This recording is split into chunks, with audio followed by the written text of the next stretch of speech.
Hi everyone, this is E, the empty nester. It's looks like spring. It doesn't feel like spring though. It's around 47 degrees right now, so it's a bit chilly.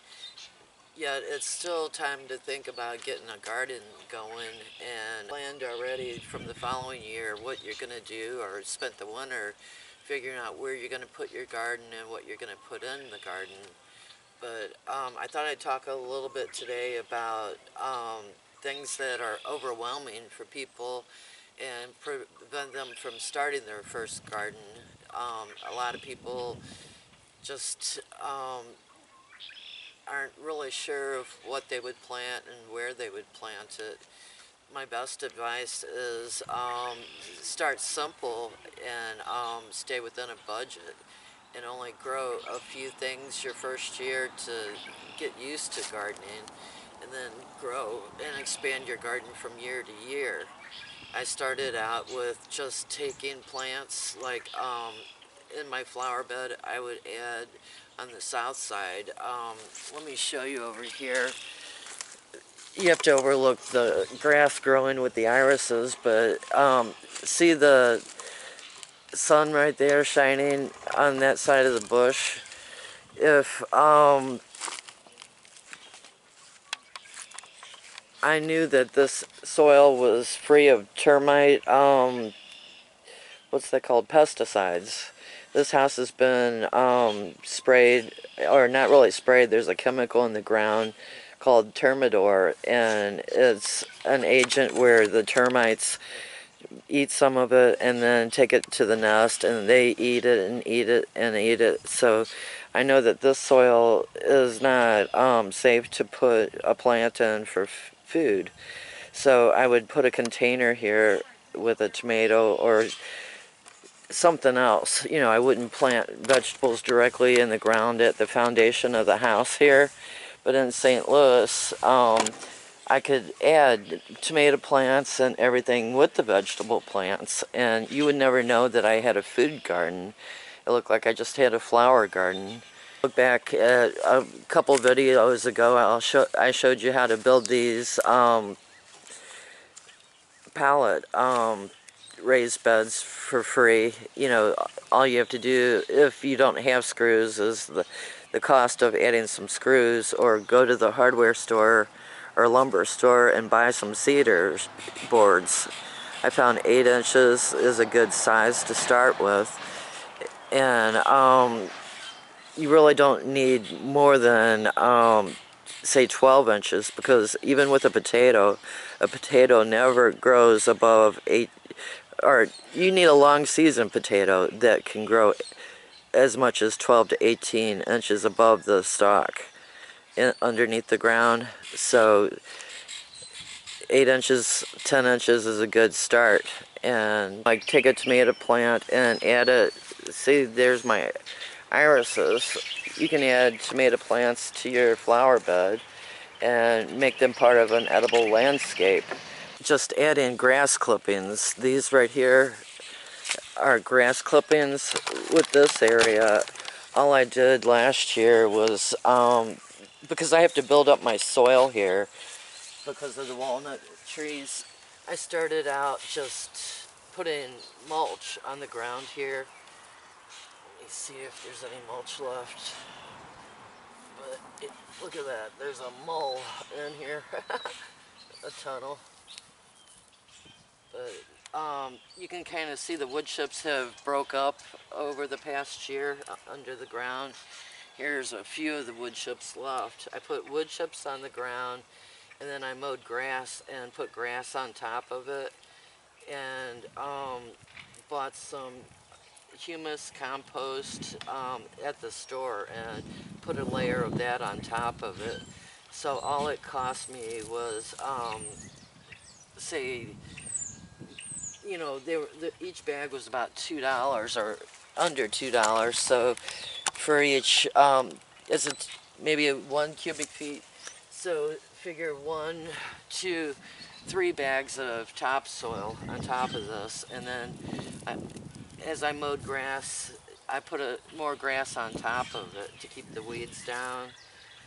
So 2, 4, 6 bags, and it took an area of 2 foot by, say 6 foot, and made this a planting area. And I don't have a raised bed around it, but look at the growth in here, how good the soil is this year. And there are a few weeds, you know, like this right here, that needs to be pulled out of there. But the area looks pretty good. Also, a lot of people don't want to start or think they need a tiller. You don't need a tiller to garden. You can just, like I said, put down mulch, or some people call it the lasagna method, where you put down newspaper and then a layer of this, that, and the other thing. And that makes a good garden too. Basically, every year I add more grass, clippings. It's kind of like the idea of composting in the bed, where this year I'm going to actually make a compost pile. And, you know, take things like this. I used what's this called, the garden claw right here, and took this area and twisted it and took out clumps of the grass right here. And I'm going to use these in the bottom of one of the raised beds there, and then add the bags of humus on top of them, and that'll be a rich bed to get things started with. I got a garden claw for something like $30 some, and all you do is put it in the ground and turn it around, and it breaks up your soil. Let me show you over here on this clump of weeds.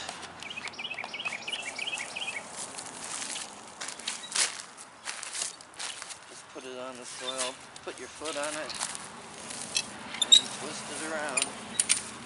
And you can add this to the bottom of a raised bed and add it to the compost, or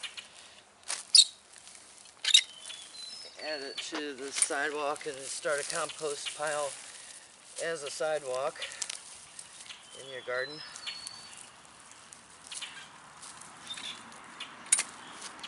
But unless you want to totally disrupt the ground, that's the only time you need a tiller. I like the idea of poking a hole and putting a seed in and watching it grow. Let me show you on, like this cattle panel, if you have a fence area like this, see how all I did was, let me see if you can see, I took my finger and poked a hole in the ground, put in a pea, which could be a bean, you know, a bean. You only want it down, like, let's say the bean is about this big, you only want it down twice the size of it, about that big. So about an inch down, pop in a pea, pop in a bean, and put the soil back over it. And now that the grass is starting to grow, I'm going to cut grass and put grass, let me pull this grass here. I'm going to put grass around the plants and let it suffocate the soil around it so that weeds don't grow up into the plants. Look at that, I pulled a potato out thinking it was a weed. You know, I've got things popping up everywhere that, you know, are regrowing themselves. This kind of got damaged from the frost, but it's going to continue to grow.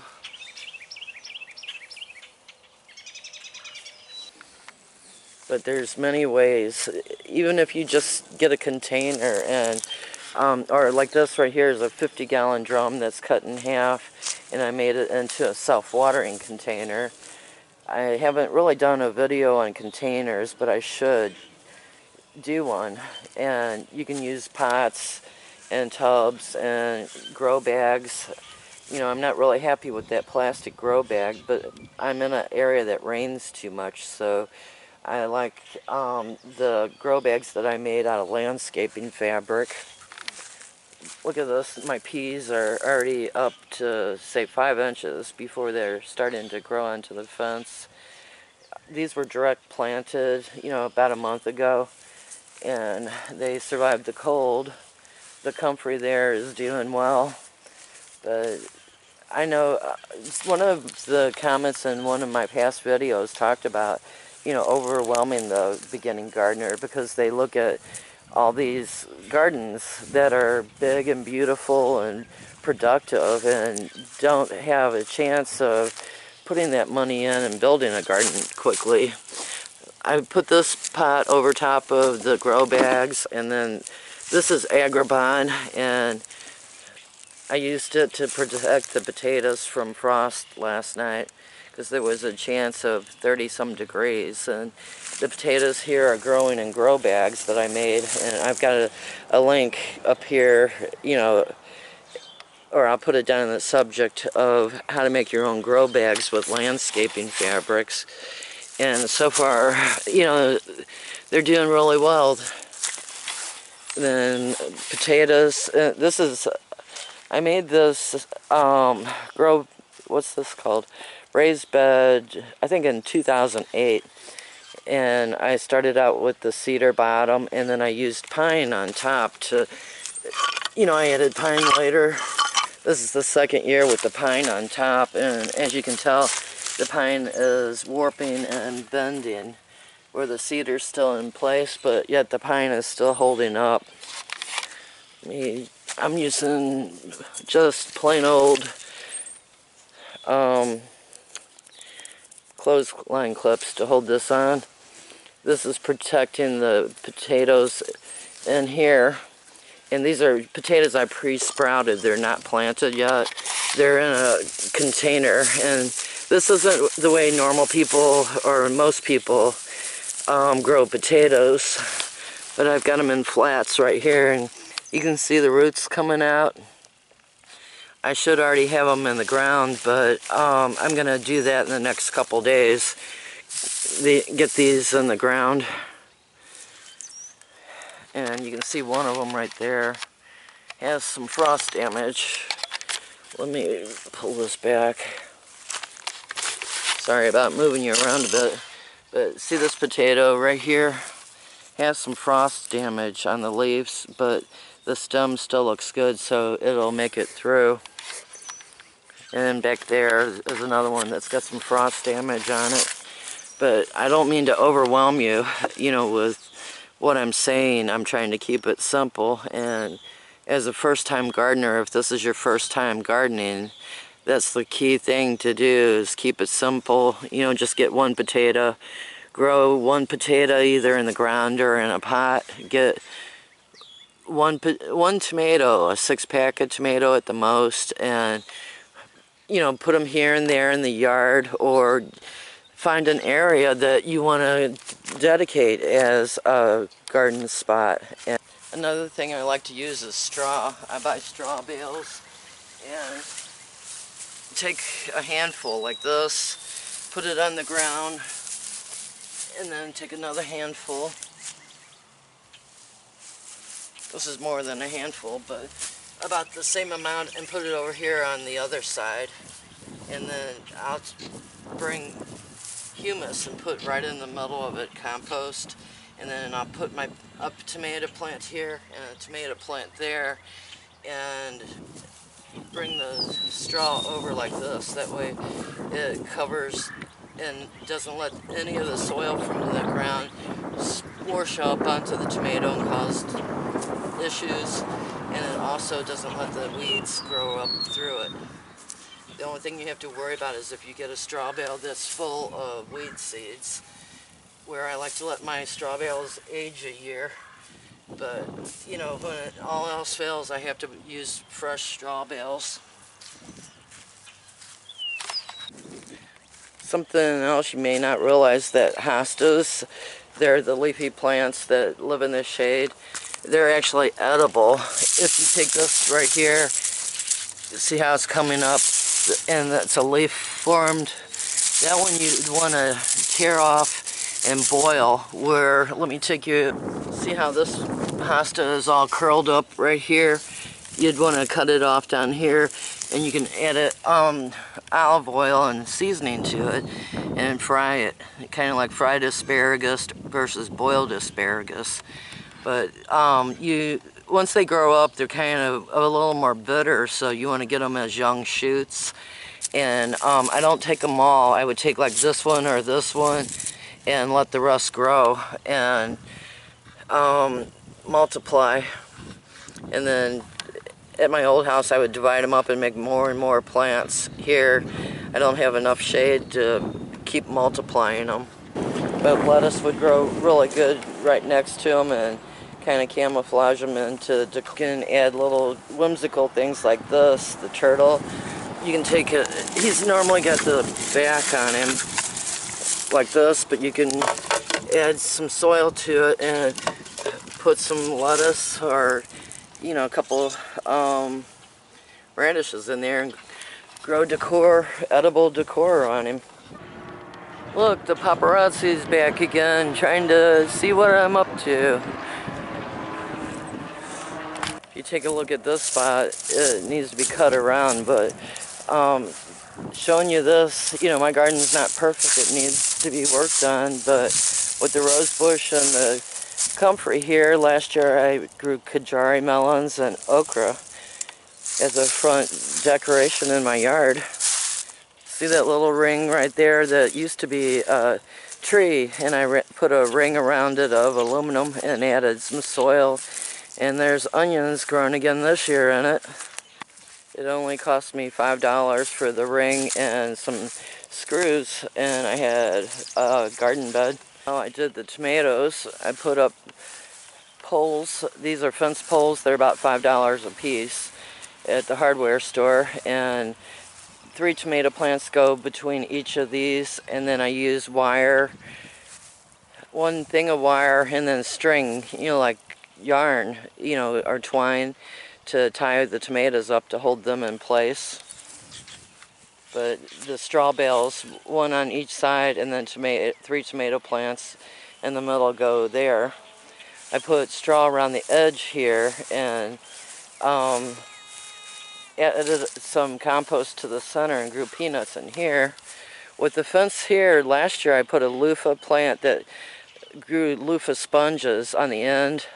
I had tomatoes every couple feet going down the fence wire, and then on the back side I planted asparagus beans. So I had tomatoes, loofahs, and beans all growing on a fence line that I did nothing but dig a hole and put in the plant and put grass clippings on to keep the weeds down. This year I got to get going at cutting the grass and getting weed, you know, what's that called? Getting coverage on the ground by the fence again. The only time I will pull out a tiller is when I have an area like this where this is honeysuckle. I did a video, my daughter and her family came over and cut down all the honeysuckle bushes or vines that were choking everything here.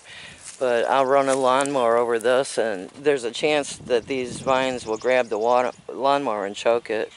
And then I'll take a tiller and try to till up and rake out the roots. I also have a video in my playlist about growing in topsoil bags. Nowadays, it's really hard to find good topsoil, and this bag here that says organic humus and manure, or a bag that says compost and then you add some manure to it, is a good way to start a garden too. You just lay the bag on the ground, you cut an X in the bag and flip it over so the roots can get to the soil. And then on the other side, let's say that you're going to plant tomatoes. You don't want more than 2, say, cherry tomatoes or 1 full-size tomato in this bag. So you would cut a hole and then plant your tomato plant here, or 2 little ones, or cut, let's see, maybe 6 lettuce, you know, cut holes, plant a 6-pack of lettuce in this bag, and then instead of looking at the bag all summer long, just add some grass clippings to it to camouflage it, or some wood chips. This whole area right here was nothing but topsoil bags, And I went ahead and opened and poured out all the topsoil and then put mulch on top of it. And we're going to try growing on the soil itself now instead of in the bags. I made this planter. It's kind of deteriorated, you know, with the genes that Betty sent me. And you can create funny planters, use grow bags. There's lots of options that are inexpensive and free, like the wood over there for the, you know, making pallet wood, raised beds. A new surprise today, my daughter just came over with these bags that her work throws away along with the pallet boards. Now I can figure out my roof angle right here. Bring a board from here up a little and then down a little, and I've got my own little miniature greenhouses. Isn't that too cool? It fits perfectly. And then this bag she brought was too small, so I would have to make the beds about a foot less in width to be able to fit in that bag. But that's a thicker bag. I have to research now what blue, you know, the effects of using blue on a greenhouse might do. But as far as keeping the plants nice and toasty, you know, that's awesome. She also bought me these little domes that I can use as cloche, you know, a glass dome to protect your plants from frost. But I'll close for now. I hope some of these ideals get you started and motivated. You don't have to spend a lot of money getting a garden going, and you don't have to start with a big one. You know, the important thing is to grow something and have fun. And once you taste a fresh, ripe tomato off your own vine, you'll never want to taste a grocery store tomato again.